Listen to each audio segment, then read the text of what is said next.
याशा ब्रह्माच्युत शंकर प्रभृतिभिः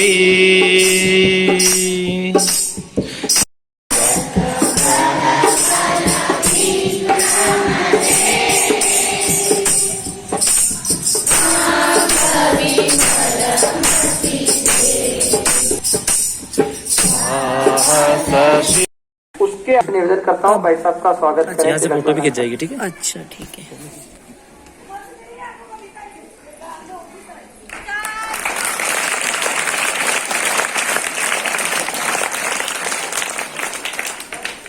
त्रिताल याद है, भूल जाते हो दीपावली की छुट्टियों में, सावधान।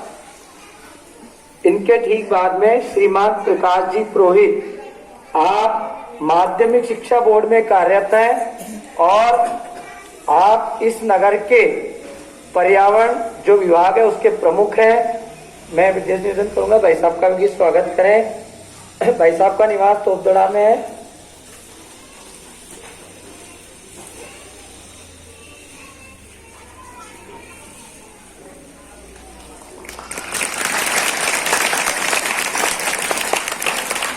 श्रीमान जितेंद्र जी शर्मा, आप ITI राजकीय औद्योगिक प्रशिक्षण संस्थान है माखूपुरा, उसमें इंस्ट्रक्टर के रूप में कार्यरत हैं और अपने जो अजमेर पूरा शहर है, संघ की दृष्टि से उसको महानगर कहा जाता है, अजमेरू महानगर के पर्यावरण प्रमुख के रूप में भाई साहब काम संभाल रहे हैं।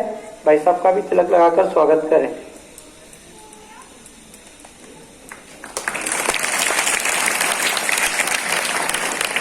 भाई साहब के पास में विद्यमान है। आज अपना सौभाग्य की निवेदन तो बहुत दिनों से किया हुआ था, भाई साहब का भी आज ही विद्यालय में आना हुआ। श्रीमान कृष्ण गोपाल जी शर्मा, आप जो राजकीय इंजीनियरिंग कॉलेज अभियांत्रिकी महाविद्यालय इंजीनियरिंग कॉलेज है जो बड़लिया में राजकीय है, उसमें भाई साहब एसोसिएट प्रोफेसर है और अपने जो प्रांत की पूरी टोली है पर्यावरण की, उसमें शैक्षणिक प्रमुख के रूप में कार्यरत है। भाई साहब अपने पास में निवास करते हैं। मैं ब्रजेश जी से निवेदन करूंगा भाई साहब का भी तिलक लगाकर स्वागत करें।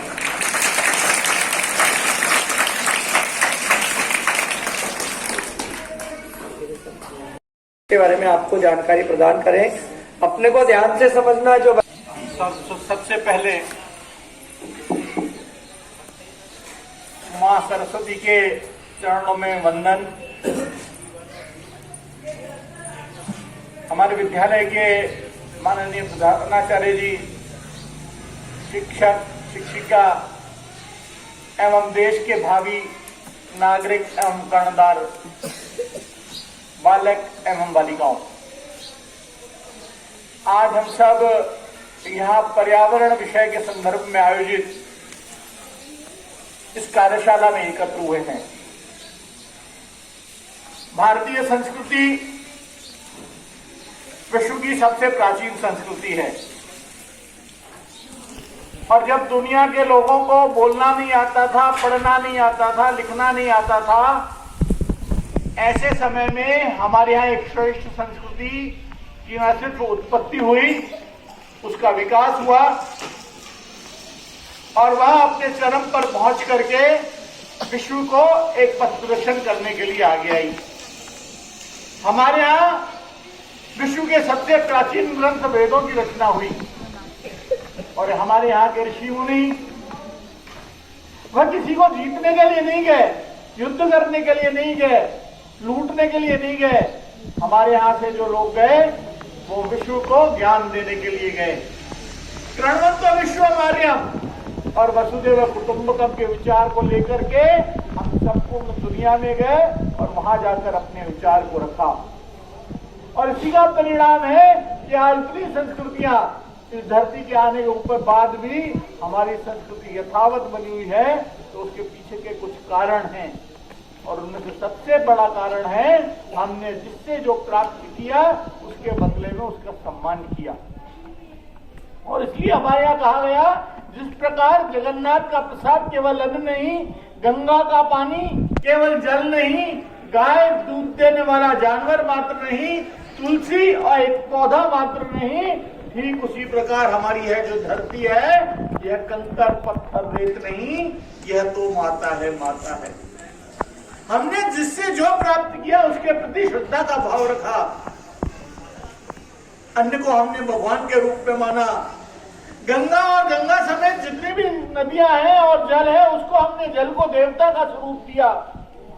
तुलसी, पीपल, बरगद, इन सबको पेड़ों को हमने अपनी माता के रूप में माना, पिता के रूप में माना।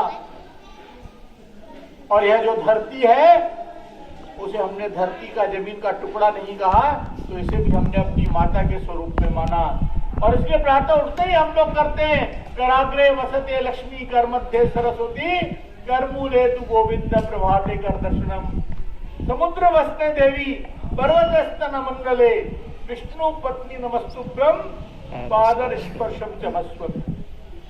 हे धरती माता, मैं आपके जमीन के ऊपर, आपके हृदय के ऊपर, आपके सीने के ऊपर पैर रख रहा हूं, इसलिए मुझे क्षमा करना। और इसलिए जब हमारे यहाँ का किसान खेत में हल चलाता है तो भी उस माता की पूजा करता है। कोई मकान बनाता है तो भी भूमि का पूजन करता है। कोई नींव खोदता है तो भूमि का पूजन करता है। यानी हमने समाज और संस्कृति से, इस प्रकृति से जो भी प्राप्त किया, उसके प्रति कृतज्ञता का भाव हमारे अंदर रहता है। और इसलिए हम उतना ही उपयोग करते हैं जितनी आवश्यकता है। अनावश्यक उपयोग, अनावश्यक वृक्षों को काटना, अनावश्यक चीजों का इस्तेमाल करना, यह हमारे अंदर था ही नहीं। परंतु देश का दुर्भाग्य है, जब देश आजाद हुआ तो हम पश्चिम की राह पर चलने लगे। और जब पश्चिम की राह के ऊपर हम चलने लगे तो हमने देखा कि अनावश्यक उपयोग और उपभोग यह हमारे अंदर भी आता गया। और उसका परिणाम यह हुआ कि हमने इस पृथ्वी के अंदर जितनी भी चीजें हैं, उनका आवश्यकता से अधिक दोहन किया। उस दोहन के कारण आज पृथ्वी के ऊपर अनेक समस्याएं आ रही हैं। हम सब ने सुना होगा, ग्लोबल वार्मिंग इस देश के अंदर, दुनिया के अंदर विषय है। पृथ्वी का वातावरण गर्म हो रहा है और उस गर्मी के कारण जो हिमालय के ऊपर बर्फ जमी हुई है वह पिघल रही है, नीचे जा रही है। समुद्र की सतह नियमित रूप से ऊपर आ रही है। अगर यह सारा क्रम चलता रहा तो निश्चित रूप से एक दिन यह धरती विनाश की तरफ चली जाएगी। और इसलिए आवश्यकता है इन सारी चीजों को रोकने के लिए, और सबको रोकना है तो उसके लिए पर्यावरण की बात आज दुनिया के लोग करने लगे हैं। हम अनादिकाल से कर रहे थे। हमारे घर के अंदर जब बच्चे, हम सबको ध्यान होगा, अगर गेंद खेलते हुए रात के समय में तुलसी या किसी पेड़ के ऊपर अपनी बॉल भी लग जाती थी तो हमारे घर वाले, हमारी दादी, बड़े लोग हमको डांटते थे, कहते थे कि वृक्ष अभी सो रहे हैं, इनको छेड़ो मत, इनको परेशान मत करो। यह चीज हम अनादिकाल से देते आ रहे हैं। आज यह विषय समाज को समझ में आने लगा है और इसलिए पूरी दुनिया इसकी रक्षा की बात करने लगी है। यह हमारे खून में था और खून में होने के कारण हमने इन सब की रक्षा और सुरक्षा की बात करी।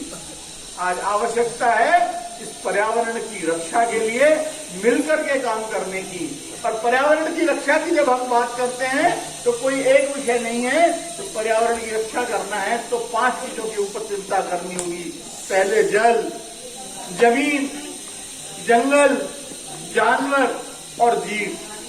जल का संरक्षण करना होगा, जमीन की चिंता करनी होगी, जानवर की होगी, जीव की चिंता होगी। जब इन 5 चीजों की हम चिंता करेंगे तब जाकर के पर्यावरण यह संरक्षण हो पाएगा। और पर्यावरण संरक्षण के लिए सबसे पहली आवश्यकता है वह है वृक्ष, पेड़ों की रक्षा करना। हम सब जानते हैं पेड़ लगाते हम खूब हर बार लगाते हैं, लेकिन पेड़ ध्यान नहीं देते, उसके कारण से काट दिए जाते हैं। आपको जानकारी होनी चाहिए एक व्यक्ति के ऊपर कितने पेड़ होने चाहिए। अगर हमारे यहाँ जो वो नॉर्म्स बने हुए हैं उसके ऊपर जाएंगे तो एक व्यक्ति के लिए 422 पेड़ होने चाहिए देश के अंदर। देश के अंदर अपने यहाँ अगर 100 विद्यार्थी हैं तो 422 से गुणा कर लो, इतने वृक्ष अपने पास होने चाहिए, तब जाकर अपना जीवन ठीक चल सकता है। लेकिन अपने यहाँ क्या स्थिति है, एक व्यक्ति के ऊपर सिर्फ 28 पेड़ इस देश के अंदर है। हमारी यह स्थिति है, हमने अनाप शनाप काट करके पेड़ों की संख्या कर दी है। आवश्यकता है उन पेड़ों को लगाने की और लगाने के साथ उनको संभाल करने की आवश्यकता। ये धरती माता को सबसे ज्यादा आज नुकसान अगर किसी से हो रहा है तो वो पॉलीथीन से हो रहा है, क्यों? इसका कोई विकल्प नहीं है। दूसरी चीजें तो चलो हम कर लेते हैं। प्लास्टिक हमारे जीवन में उपयोगी भी है, इसके बिना काम नहीं चलता, किसी न किसी माध्यम से हमारे घर में आती है। चाहे वो हम दूध की थैली लेकर के आते हैं, किराना का सामान लाते हैं, सब्जी लेकर के आते हैं। वैसे व्यवहार में तो ये होना चाहिए कि हम कपड़े का थैला लेकर के जाएं और बाजार से कोई भी हमको राशन, पानी की बोतल हो सकती है, कोल्ड ड्रिंक की हो सकती है, इत्यादि तेल भी इसके अंदर बोतल के अंदर आता है।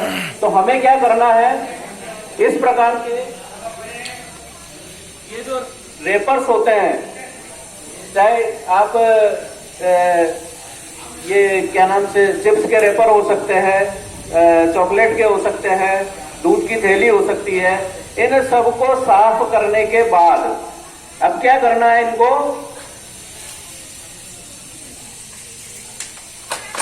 इस पॉलीथीन रूपी राक्षस को इस बोतल के अंदर एक डंडी की सहायता से या ऐसे पेचकस की सहायता से इसको ऐसे बंद करना है। तो ऐसे ठूस ठूस करके हम इसको बोतल के अंदर डालेंगे और कब तक डालना है, जब तक ये बोतल पूरी ना भर जाए। तो इससे क्या होगा, ये एक पुण्य शिला बन जाएगी, यानी इको ब्रिक्स जिसको बोलते हैं। ये आप अपने सामने ये देख रहे हो, ब्रिक्स देख रहे हो ना, ईंटें, वैसे ही ये एक प्लास्टिक की ईंट बन जाएगी।